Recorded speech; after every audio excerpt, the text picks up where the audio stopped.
Vladimir Putin keeps trying to distort reality. Yesterday, he tried to make the public believe that the real threat to Ukraine is Poland. We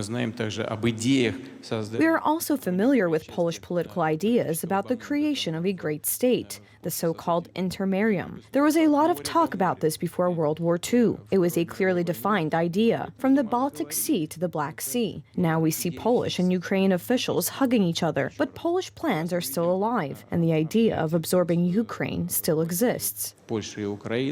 Meanwhile, the Ukrainian side has presented the latest figures on Russian losses. According to these statistics, nearly 75,000 Russian soldiers have already been killed since February 24th. According to British intelligence, the Russian armed forces are having trouble providing training to soldiers called up under partial mobilization. Regular conscription scheduled for fall will increase the number of recruits and thus make maneuvers more difficult. Russia is conducting training in Belarus due to a lack of training personnel, ammunition, and military facilities. I think it must be openly said that the Russian state is weak. It is inefficient in many aspects, including in the military field. It is simply a backward state.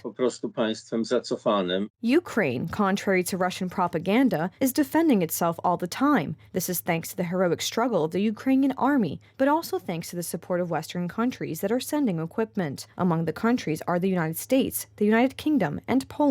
The head of EU diplomacy, Joseph Borrell, is confident that this time winter will not help Russia win the war. The United States and Western countries have stood by the bravely defending Ukraine all along. On infrastructure, the G7 agreed to create a new coordination group to help repair, restore, and defend Ukraine's energy grid, the very grid that President Putin is brutalizing. The Russians have tried to blackmail Europe with gas. However, they are failing on this front as well. Western countries have successfully found substitutes for the Russian resource. This process has been helped by such projects as the construction of an interconnector between Scandinavia, the Baltic states, and the Visegrad Group. Polish gas security is also ensured by the newly opened Baltic Pipe project. This information does not please Kremlin agitators in Poland.